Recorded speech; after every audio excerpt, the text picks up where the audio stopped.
Cami. Wow. He's back. We're back. We are back.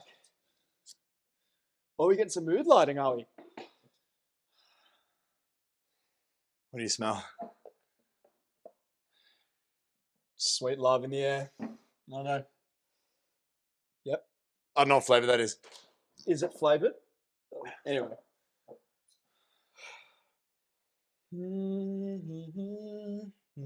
Kumbaya. Welcome. Welcome back. Hello. Here we are. We're back again.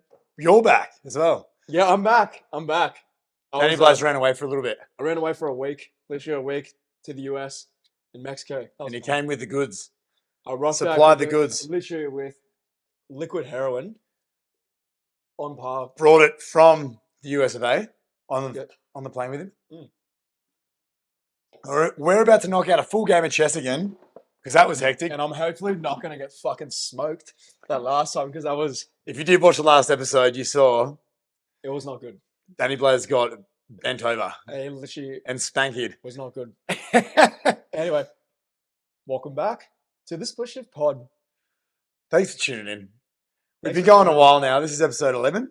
Episode officially 11. Officially. And we have to make sure that we did that because, believe it or not, we actually filmed this episode before a couple weeks ago.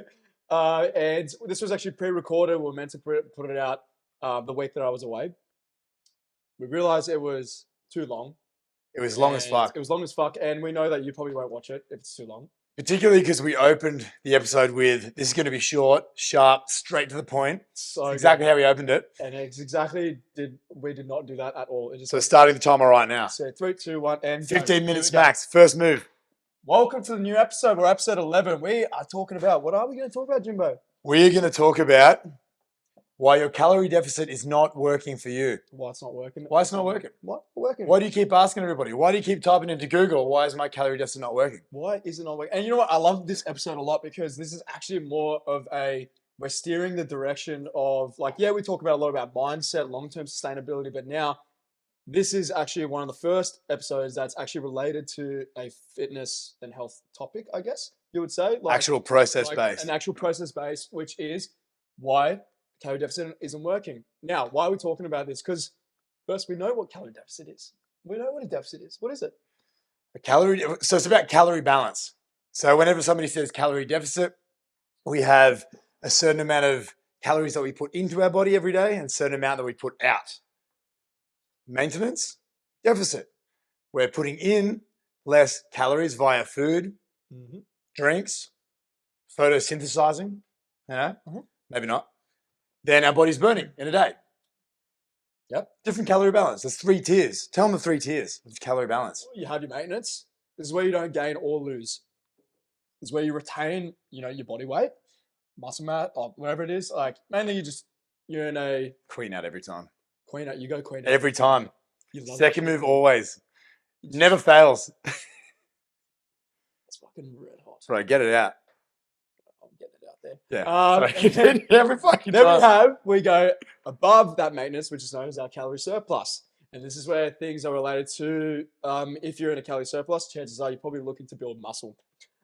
Or get fat. Or probably unintentionally just gain some body fat. Or intentionally. Unless you want to, yeah. Whatever floats your boat, People are into that shit. I don't know. Whatever floats your boat. Maybe. And then we have our deficit, which is what we're going to be talking about today, which is where you're going to be burning more than you're gaining, than you're ingesting, which is where below the maintenance. So now, why does our deficit not work? Why does it not work? We do get this a lot, especially with clients as well. They start to question, is it my body? Is it my, is there something wrong with me internally? Why is it not working? And you know what? It's actually it's very good to ask those questions. I think it's good to address them to at least reduce the fear that it's if it's something related to thyroid or whatever it is that may impact it. Yeah, for sure. Good to always check it. But majority of the time that we see, it's not. It's not. So why doesn't it not work? Why doesn't it work? Because it should work. You asking them or? Well, I'm asking you. Me? Yeah, but I can't just say it should work, right? Why do we always have to answer all the questions? I guess it's our job or some shit like that. This I is don't like know. a one-way relationship. You guys aren't telling us anything, you know? Who the fuck knows? But go on. We're going for the queen. I see what you're doing here. I'm biting now. Very, very smart. We're going to snag this. So why is a calorie deficit not working? Or why would it seemingly be not working? Hmm. People often base this off your body weight. So let's say you're eating in a calorie deficit, or so you think, and the scales just aren't moving at the rate that you want or in the direction that you want. Nice. Either way, whatever's going on, it's not up to your standard, whatever standard you've set for yourself. Sure. In your head, right? In their head. Yeah. How many things go into the weight on the scales? How many different elements? A shitload. Shitload. Water. Salt, Carbohydrates. water retention, Hormones. heaps of shit. Time of day. Have you been to the toilet? Have you pooed yet? Have you peed yet? I reckon I could jump on at the start of the day and midday and at the night, overnight, and there'd be a 4 kilo fluctuation, I reckon. Easily, particularly if I haven't gone to the toilet. Yes. So basing it solely off that is not what we're about. Exactly right. So first things first, don't just base it off the weight on the scales. Yes, it will trend down over time, but make sure you're not solely basing it off that. Exactly. Cool? Exactly. So why is your calorie deficit not actually working? Let's say you've been doing this for 2 months. Let's say somebody's done it for 3 months and they haven't budged on the scales. Yeah. What sort of things could they be doing wrong? Well, Let's drop a couple. let's go with the obvious one.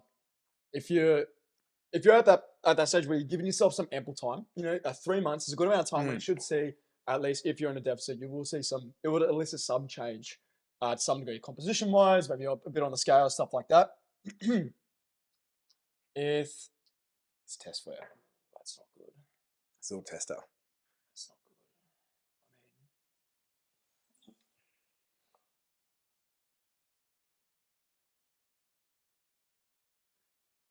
So what? Nothing. What's wrong with Nothing. that? I'm testing. Nothing. Just keep running. Keep running. I'm testing you. So they've done it for Anyway. they've done it for 3 months. So they've done 3 months. If they and it's like, oh man, I'm not on this, like I'm not budging. I'm not like, my clothes not changing. What's going on? Well, it's probably because that you're not in a deficit at all. What? What? But they're in a deficit, bro. They're 100% sure.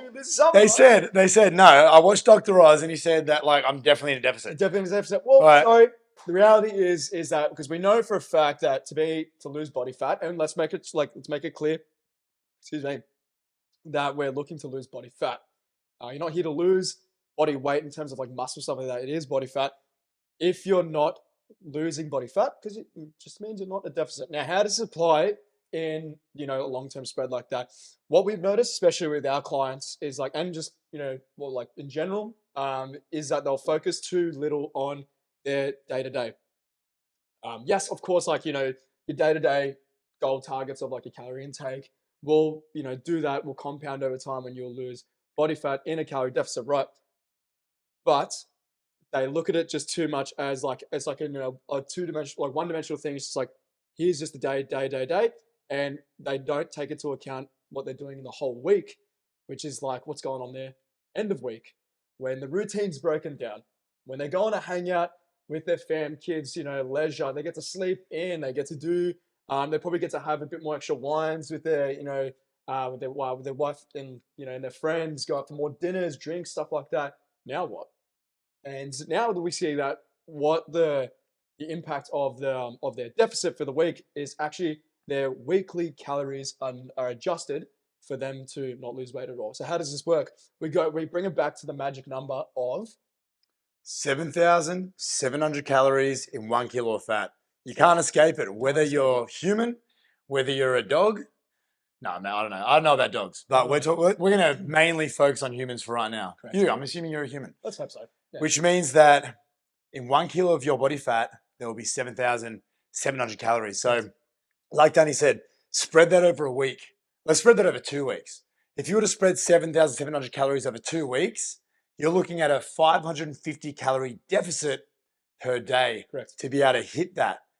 Now, the majority of my clients and the majority of people I've ever worked with are really, really good at that from Monday to Thursday. Monday to Thursday, 100%. And then Friday rolls around And they go through work, they're sort of knocking off.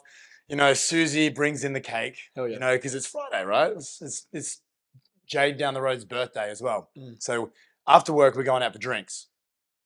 I'm not going to track it because I want a lifestyle. A lifestyle for me is, I track Monday to Thursday, I nail it. And then Friday, I might track half a day. Saturday, Sunday, I don't worry about it. Saturday morning, you wake up, you're going out for lunch with the girls as well. That night, you got another 40th. Wake up in the morning, you're going out for breakfast with the kids, so on and so forth. Monday to Thursday, you're in 550 calorie deficit per day. Friday, you're in a 600 calorie surplus. Saturday, you're in a 1200 calorie surplus. Sunday, you ended up just over maintenance. So over the whole week, you end up sitting at those maintenance calories. Yep. You ended up over a week, over an average week, you're consuming the same amount of calories that you're burning. Yep. But you're busting your ass Monday to Thursday, thinking you're doing everything right. You've tracked it all down, you've prepped all your food, you've nailed it. But because of the fact that you want a lifestyle, you're no longer tracking Friday, Saturday, or Sunday, or not accurately at least. You might be tracking the main meals. They might be tracking the breakfast, the proteins, whatever. But you want to have that flexibility on the weekends. How's that going to detriment? What else will that change other than the not getting the fat loss result they want? What else is that going to fuck around with? It completely rattles your belief system, your self-esteem, your confidence, and your ability to get the result that you want. And we see that time and time again is that when you start to, we're like in previous parties, we talk about how our belief systems or our confidence, self-esteem gets chipped away when we're doing something. And chances are, if you're in a deficit and you're working hard, you see people doing this for such a long time that, I'm trying to be in a deficit for ages, but it's just not working, not working, and they're not seeing success. Well, what's the result of that? All of a sudden that they start to question their method, they start to question their own beliefs, they start to question their ability to want to be able to achieve their goal. And all of a sudden, with enough time with that, chances are they're probably just gonna be like, oh fuck it. Fuck this. You know what I mean? Deficits just don't Exactly work that. for me. Deficits just don't work for me. And they go to the closed-ended solution and just say, no, that's it. And it's over, it's done. And then they've technically, stopped their goal. And then they'll probably come around again, when something comes around. And this becomes a vicious cycle for a long term. So, yeah, calorie deficit is our first, action-based or fitness, what do we call it? Fitness-based episode. Yeah, process. Fitness-based process. Sorry, Yeah. But it always comes back to how is it going to be impacting us long term. Remember that deficits, we're not meant to be in a deficit forever. You're not meant to be in a deficit forever. And that's something You would actually die. You would die. You'll wither away into nothing. Your body actually doesn't like being in a deficit. It wants to preserve you. It'll make you self-sabotage. It'll make you do all these things to make sure that you're no longer in that deficit. It needs to be start and end time for that sort of thing. Sure. So making sure that you actually have that process in place first before you're going into it and knowing how you're doing it. Yeah. All that sort of shit. Absolutely. The next one was a really good one is we talked about, adherence over time. We looked at how, over 7 days, over a month, going for 7,700 calories, the magic number, how it may not be working out. Chances are you're probably not in a deficit. We've addressed that. But now we also want to look into your overall accuracy as well. The accuracy around managing your calories is a massive one because it is huge. It is just like a bank account. It's just how you spend your money. It's just how everything that you eat, it goes back to relate it back to either calories or macros, something that's tangible so you can be able to measure it and adjust it accordingly towards the result that you want, whether if it's one to gain muscle or lose weight. But let's talk about the deficit. So chances are is their accuracy is probably off. Now, we know, obviously, we're very familiar with the process, as with most clients, as with most people as well, is calorie tracking, is that they're tracking their calories. And it's not for everyone, 100%. It's not for everyone. But if you're looking at, at least to understand portions, understand, I guess what's the word? As the calorie amount versus related to the portion amount. Calorie tracking is usually the most common thing that people go to, right? Now, accuracy is probably failing, and this is based around most likely like their habits, right? So their habits around what are they potentially maybe missing out of Is there probably subconscious snacking they're probably not even addressing? Are they going down to, the cookie jar just to I'll just grab a cheeky cookie in between my lunch breaks, or I'll just sneak in a couple Lindt Chockies after dinner and just forget about it. Do this. It may seem insignificant at the time, especially if you go like a handful of peanuts or something like that, something where it's like related towards density, like calorie dense, but portion wise is a lot smaller, and probably thinks, it's irrelevant. It's not gonna affect my results. But do that 5 times a day, over 30 times over the week, like 35 times over the week. Sorry, like over 7 days.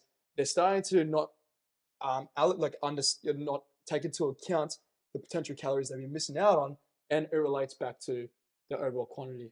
It affects their weekly calorie input, which is where that deficit is diminished, and makes them fall into a maintenance or a surplus just from, probably potentially snacking, not addressing their own habits around danger periods, where they're, probably where they're more prone for sabotage, which is like the time of day where you just, may fall, and grab that extra cheeky glass of wine, or, extra bit of snack, stuff like that. So accurate is the biggest thing. It always will be a numbers game if we go down to there.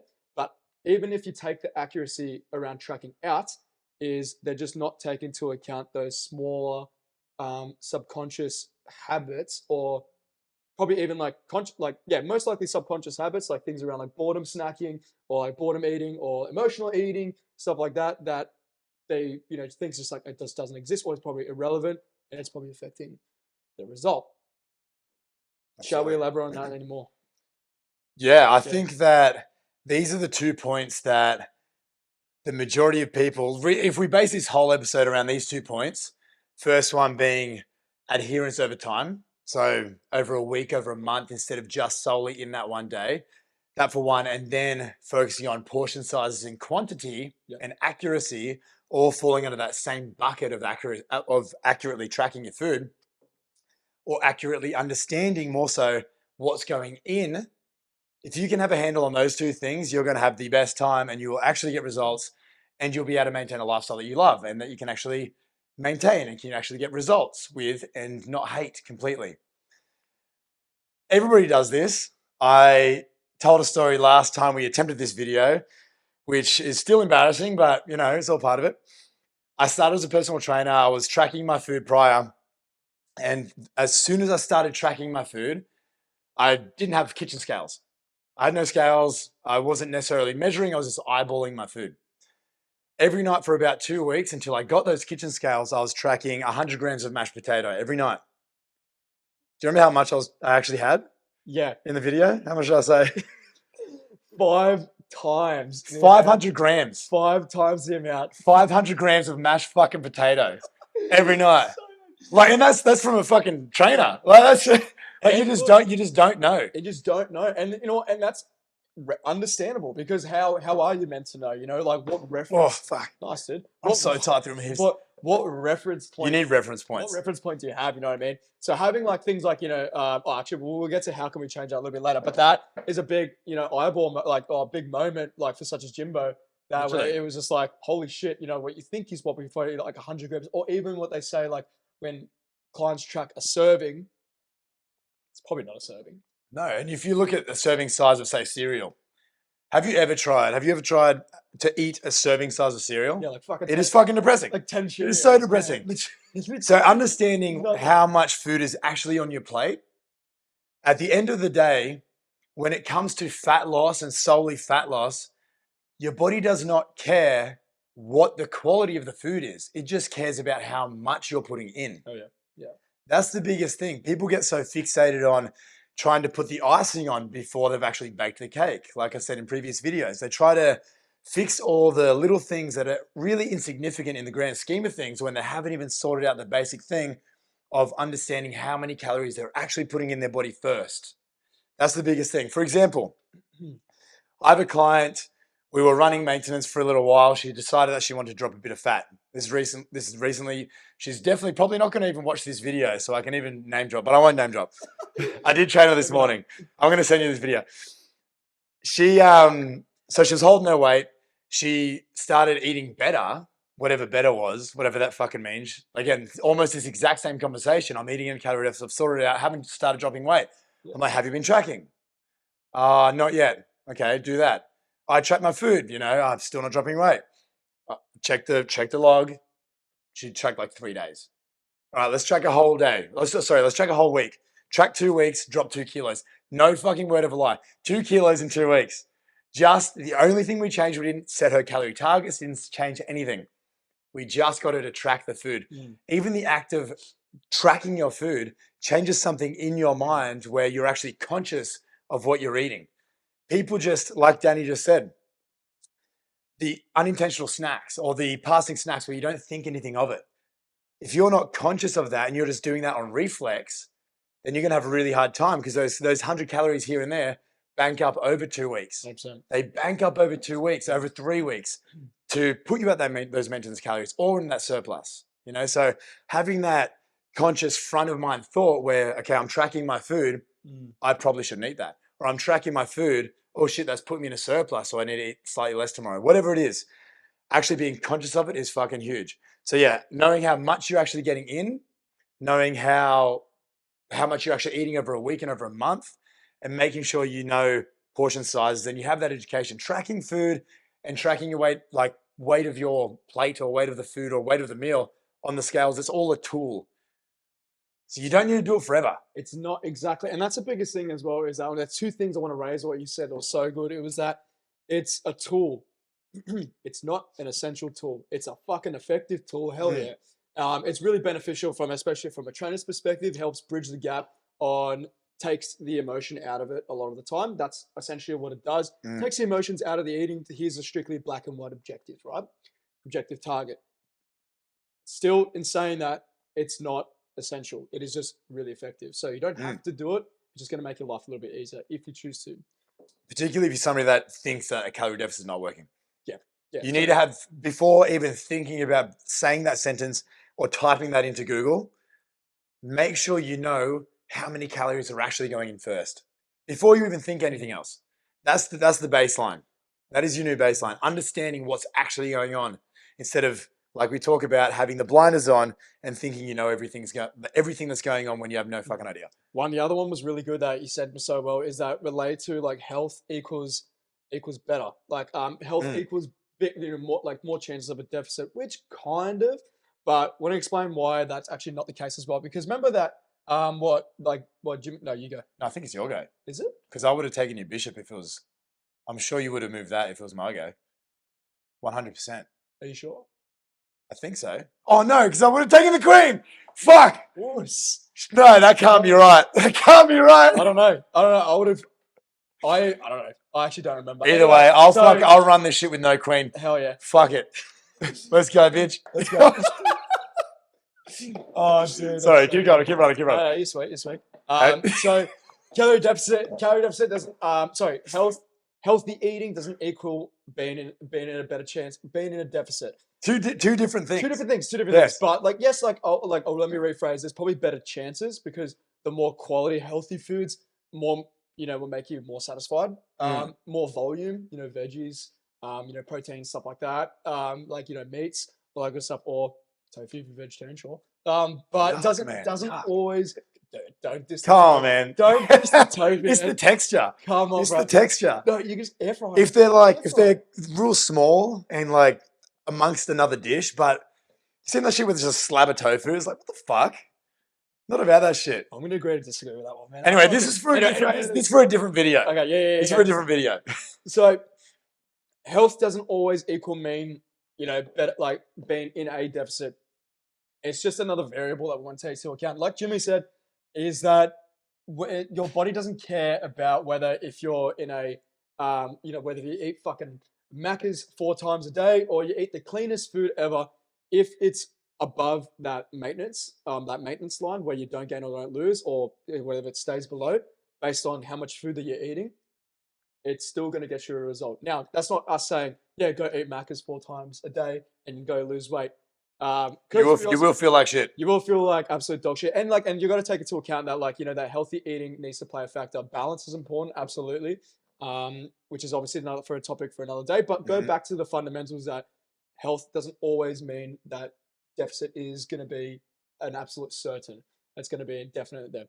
Now, anyways, we've addressed a lot around why isn't it working. So these are the core areas that we tend to look at. We don't look at the pure intricacies around the deficit, around the food that you're eating and stuff like that, because at the end of the day, we know it doesn't matter. It doesn't essentially really matter that much. If you get those 2 points down, if you get those 2 points we just spoke about, you will start losing fat. You will. And if you don't, then there may be some other factor. Mm-hmm. But 99% of people don't get these 2 down. They want to skip to the easy answer, whatever it is. So get these 2 down, and then once you have them down, then let's talk about the intricacies. Then let's talk about getting more fiber in, eating healthier, all that sort of stuff to make it more maintainable, actually get lasting results. But if you're not seeing the scales move, you're not seeing any fat come off, get these 2 things down. Sure. Then we'll talk. That's it. That's exactly it. That's bang on. So how do we change? Last point. How do we change that? Okay. Well, this is awkward. Very awkward. We're still stuck in the same chess game. No, nothing. There could have been a couple more moves Jamie's since then. still got the fucking. I don't think I have the lighter at this point. No. I don't know about this when you watch part 2. This is good. Part 1, we talked about why you're not in a calorie deficit. We understand you've watched what is it? What is a deficit? We also addressed why it isn't working. And this is part 1. We're about to go into part 2. We're going to go into part 2. So you'll find that out in a couple of days. Hopefully. Yeah. And you'll probably understand if why. I don't burn this house down. This guy is a fucking pyromaniac. Apparently, I didn't even know. I light one candle. Here we are. All right, we'll see you soon. See you soon.